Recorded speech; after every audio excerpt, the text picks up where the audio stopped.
So I was trying to make this video. Figured I'd get high first, and now I think I might be too high, but I think it's perfect for the video. So I was watching a video from your mate Tom, right? It was about the DMT Jesters, or like some people call them the tricksters. But I left a comment on his video, and my comment made me think, well, I should make a video about that, right? Because I haven't talked about DMT in a while because I haven't done DMT in a while.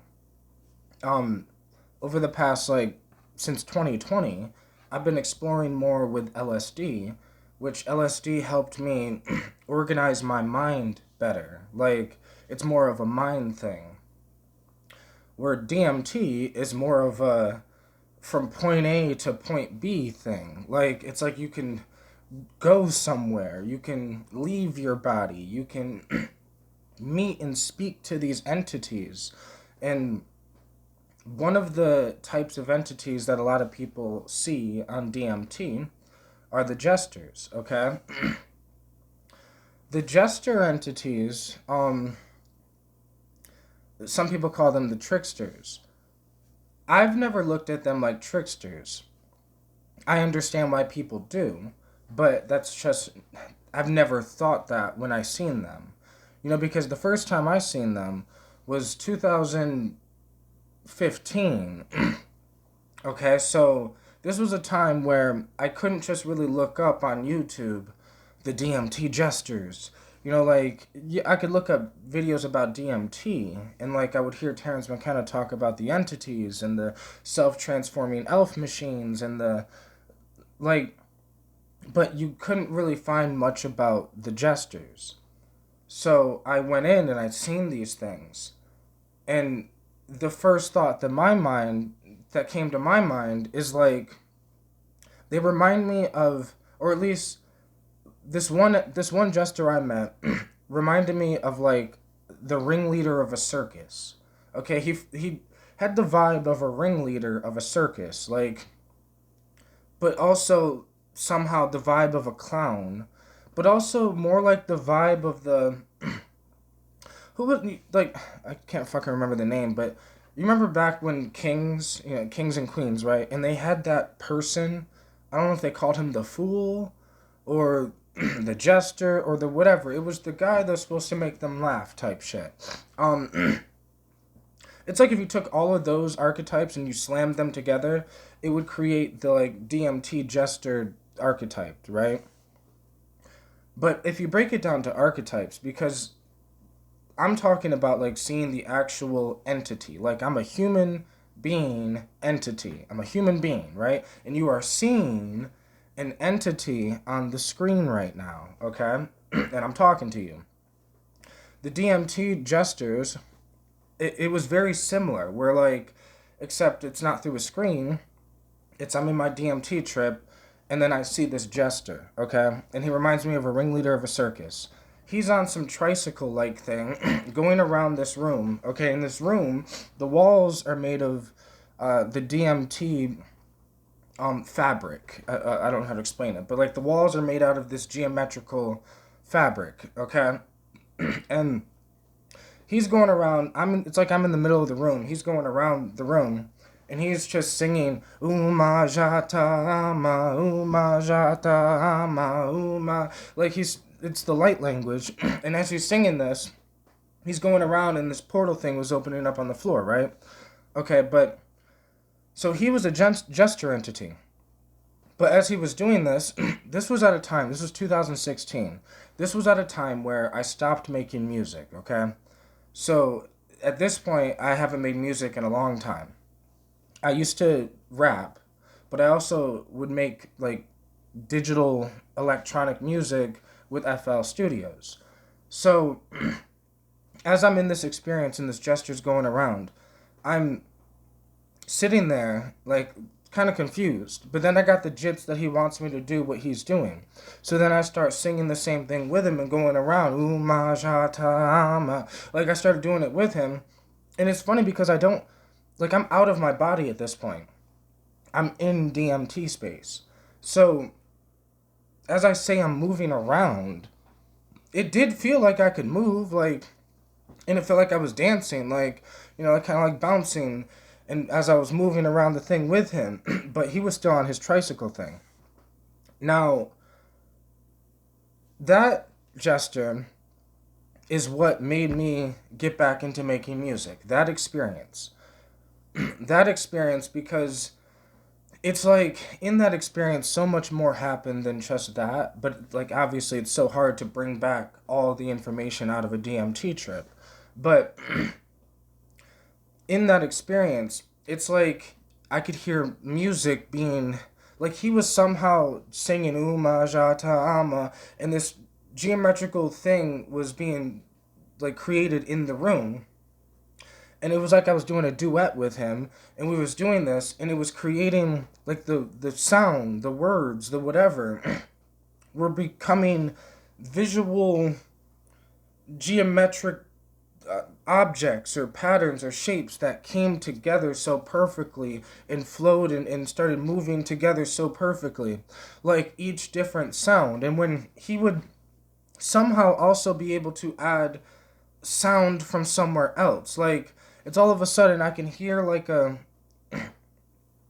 imagine it's like a violin, but it's way more pure and more crisp and more godlike than just a violin. Like I would hear a sound, maybe it sounds like a trumpet, but it's not a trumpet because it's much better than a trumpet. The frequencies, the sound, it's just much better than a trumpet. Sounds like a violin, but it's much better than a violin. It's beyond what a violin can do. And as I'm all these sounds and things are coming together, as I'm still singing this thing with him, it was like we were creating a song, right? And when I seen the thing, as it was happening, I got to realize, like, oh my God, I'm making music. And then, like, it's like the entities don't always speak to you in English. Sometimes they do. A lot of times it's just like telepathically speaking to you. So like getting downloads of information of this thing. So I was getting downloads of like I need to honor myself, and I'm not honoring myself because a big part of myself is I love to make music.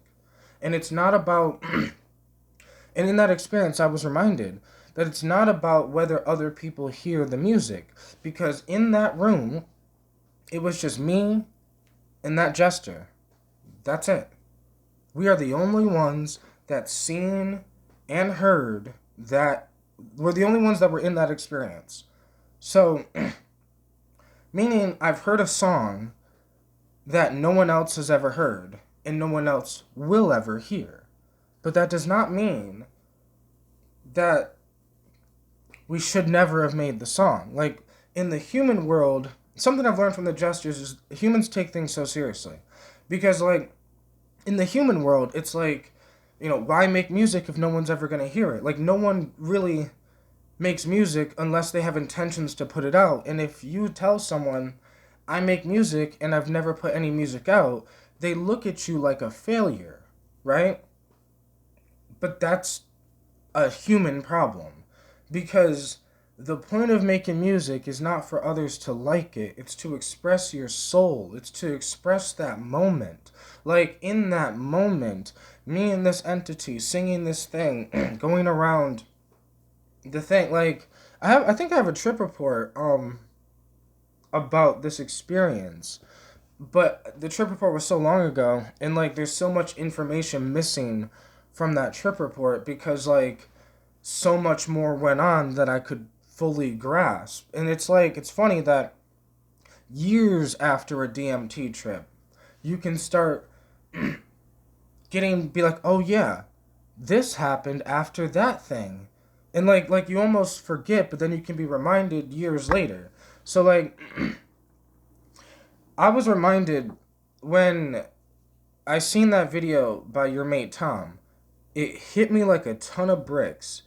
I was reminded of like all the experiences I've had with the Jesters, because I do this thing with my videos where like I used to just smoke DMT and then try to record a video about it, because I wanted to get the knowledge out of my head. So, like, I wanted to be like, I've smoked the DMT, gain the knowledge from that trip, from that experience, record a video about that experience. Then it's like I erase the trip from my head and move on to the next experience. Because I noticed that when I was compounding DMT experiences one after another, it's like you can have like an overload in your head, just too much information, too much whatever. Some people would say, "Oh, just stop tripping, then you'll be fine," like. But no, I was on a journey for something, so I knew that I had to figure out how to do whatever the fuck I want to do. So therefore, I figured out, oh, I just make a video about it and then move on. Let go of the experience as soon as I make a video about it. But when I watched that video from your mate Tom, it punched me in the head and was like, oh yeah, I've had a lot of experiences with DMT Jesters. I've learned a lot from them. And this is why I've never called them tricksters. And maybe because when I usually, like, it took a lot of practice to get to this point. So it's not like I smoked DMT my first 10 times and I was like doing this, but like, it's just, when I smoke DMT, I like to let go of my human concepts. I like to leave them at the DMT gate, right? Like, leave the human concepts there. Leave your ideas of demons and angels. Oh shit, dropping shit. I'm just gonna whatever. But just leave your ideas of all of these, like the baggage. Leave the baggage on Earth. Because when I see a DMT entity, I'm not thinking about, oh, what if that's an angel or a demon? What if it's good or bad? What if it's trying to trick me? What if it's lying? What if it's trying to distract me? What if thoughts? Stop thinking. Because when in DMT space, the thinking is the speaking. So like, I would talk to these DMT entities, right? And I would just, whatever. But I'm never speaking out loud. I'm speaking in my mind. And this is why I had to learn and like do many practices of how to silence my mind. Because DMT is so intense that I noticed that it's like, okay, the trips where I have a calm mind, I can pull more out of it. Because I can actually listen to what the entities are trying to say instead of assume what they're trying to do. They can just tell me, show me, let me experience it. Like in that moment where I'm just singing with the Jester and Umajatam. Like, how many people would have done that with the Jester? Like, because they would have just immediately seen the Jester, assumed, made assumptions about it, and then, like, before they even got to know it. That's something I've noticed that is so fucking strange about DMT. Bro, I could build a real relationship with these entities. Like, it's not just fucking words. Like, and I feel like everyone's, like, I say these words that, like, oh, I built a relationship with Mother Ayahuasca. I built a relationship with these, and, like, it's going over everyone's head because I'm so fucking serious. I built a relationship with these things just like I built a relationship with my human friends. Or just like I built a relationship with my daughter. Or, or just like I built a relationship with my mother. Like, I don't know how to explain it, but it's so real to me that this is why I wanted to make a video about this. Because as I was listening to your mate Tom, and like, shout out to him, it's no shade, because I respect anyone who's like spreading the knowledge, right? Like for real. But it's just from my personal experiences where that's just not the only Jester I've met, right? I've met many different Jesters, and they all seem to have, see, I want to say personality, but I don't know if that's the word, but they all seem to have their own personality or their own thing. Like, they are their own person, or they are their own entity. Like, you have two Jesters next to each other. They're not exactly the same. It's very similar to if you have two black people next to each other that look very similar, they're not the same. You have two Asian people next to each other that look very similar, they're not the same. You have two jesters next to each other that look very similar, they're not the same. So you also, like, it's like you have to be cautious. This is why in DMT space, when I was smoking DMT, like, I was doing it shamanically, and I came up with many different techniques to help guide me through the experience. So like I say, I created this thing called the love bubble, where it's like your state of consciousness, your emotions, how you feel, how you think about yourself, if you have self-love, all of this shit matters when you're in DMT space. All of it matters. Who are you? That matters. Because it's not like people think they're just doing a drug, and that's the fucking problem.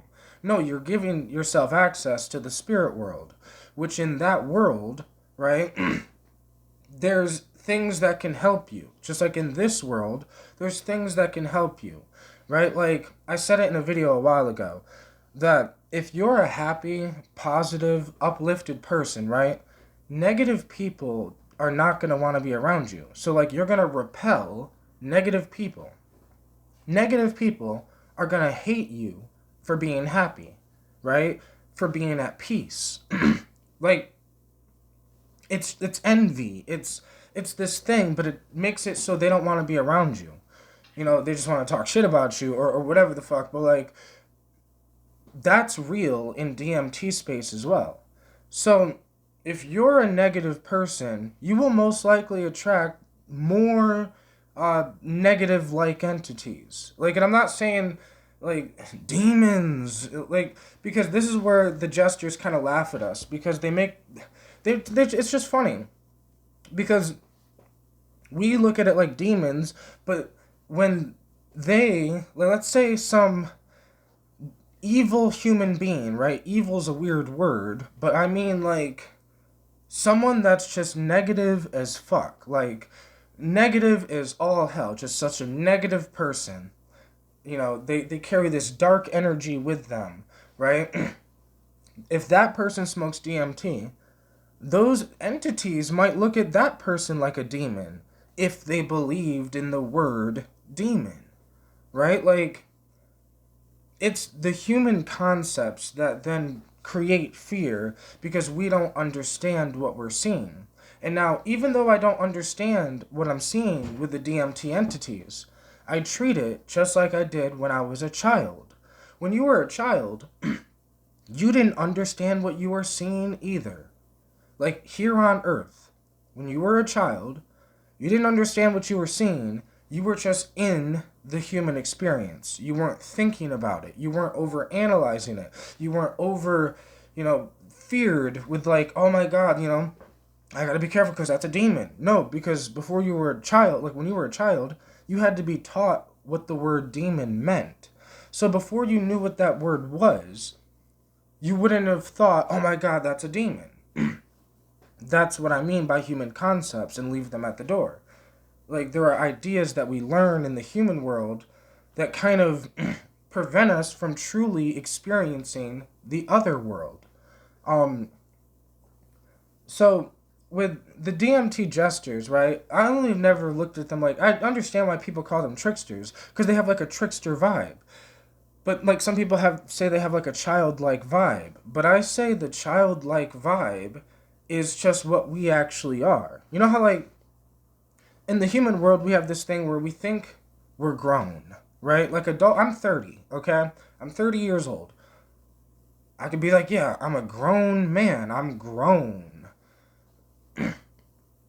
But what does that mean? So, like, from my perspective, looking at the DMT entities and looking at just humans, grown in the human world means a traumatized adult. And what I mean is, if you remove human trauma or you heal your human trauma, you will be perceived by the world as being more childlike. Like, because there's a pureness, there's an innocence in pureness. There's an innocence or a pureness in the soul. There's a playfulness in the soul. There's a playfulness you have when you're not traumatized and scared of life, right? You're more playful. You're more your perspective is different. Like the way you look at the world is different. It's like a journey, it's excitement, it's fun, like I don't know how to explain it, but the mature in the human mind means traumatized and serious and like that's and to the DMT entities that's kind of funny, or at least to the jesters that's kind of funny, because it's funny that we call the jesters childlike, but then but that's only because we are so serious and traumatized by the pain and the suffering and the this and the that, and it's like we can use the pain because it's just energy. Everything is just energy. We are beings of energy. So, like, it's these things where I've learned from the DMT jesters entities. Now, the jesters, I've just learned not to take things seriously. I learned from the jesters that I don't have to do what other humans are doing, so I don't have to follow what society tells me to do. I don't have to do a fucking thing besides what I fucking feel like I want to do. Like, it's that thing. I learned that from the jesters. That, like, you don't have to do what every other human is doing. You don't have to do what society does. You don't have to do what every other black person does because you're black. You don't have to, like, and you can have more fun in life. That's why I take it so serious about enjoying the journey. That I don't care if I ever make it, bro. I have made it because I've had the time of my fucking life growing into the man I want to be. Working on becoming my greatest version. And I use these words like I'm working on becoming my greatest version, but I'm not working at all. I'm having fun. I'm living life. I'm enjoying the journey because I understand that that's kind of what it's about. It's about making sure that, like, yeah, you're going towards something great. That's great. But, like, if you got that thing that was great, but you were miserable the whole time, you fucking lost. So, like, I don't know. It's just, I've learned that from the jesters. But, like, from the DMT entities, like, well, I guess the jesters too, but the entities in general, how they sing objects into creation and how language is visible and how whatever, that truly helped solidify the idea of thoughts create reality, like on a legitimate, real level. But, like, in the human world, we can't see it. But we can. Our version of seeing it is speaking, then visualizing, imagining, and then imagining what's the first step, and then taking that first step, and then taking the second step, and then you can manifest and create something with your mind. People forget that everything is mind. Like, that's just something I've learned from the DMT entities. That everything is made of mind. That even the physical reality is made of sound of some sort. The visuals that I was seeing in DMT space where I'm singing objects into creation, those things are made of sound of some sort. So, like, there's a connection between these things that it's all just sound. It's all just, energy, frequency, and vibration. That's all it is. So, what they can do, we can do. Except here we have different laws of physics. So, like, what we can do here, it's a different way of getting there, but it still can be done. That the mind can affect reality. Like, I had the idea of becoming who I am today 10 years ago. 10 years ago. But I had to walk every single step for 10 years in order to make it real. But, like, the physical reality is, like, in the mind of God, in a sense, where it's like everything is in the mind, so everything can be affected by the mind. So this is why when you smoke DMT, or when you are trying to build a dream, or you're trying to chase your dreams, or you're trying to build a business, or you're trying to build a YouTube channel, you're trying to get in shape, you're trying to build your mind, you're trying to heal your mental health, like, all of this requires your attention. That's another thing I learned from DMT.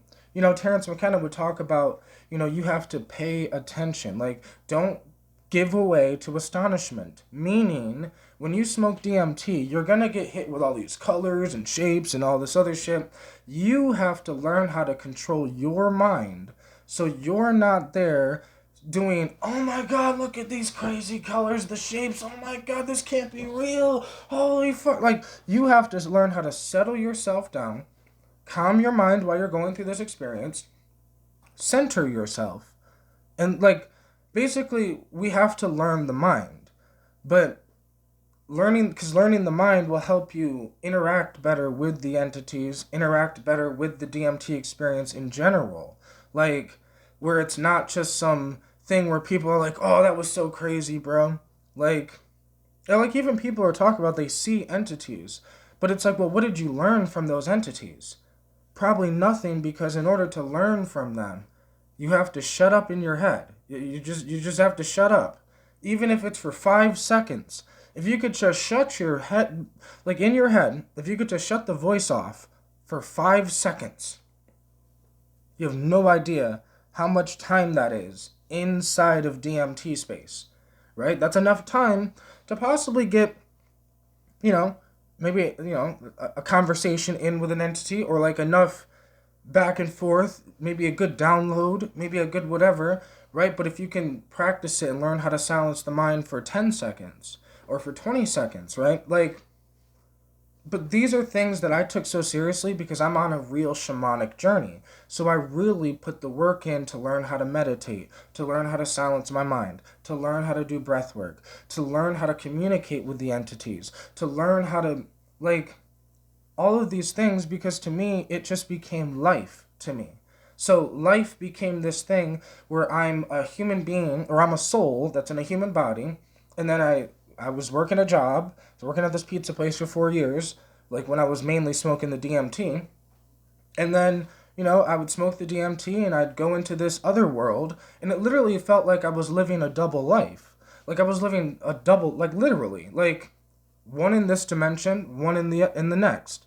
And like I was just I was balancing it, and I was doing a horrible job at balancing it. So like, but I'm grateful for those experiences because they helped me become the man I am today, right? And I'm grateful for the entities that I've built a relationship with, a friendship with, and because like I trust them.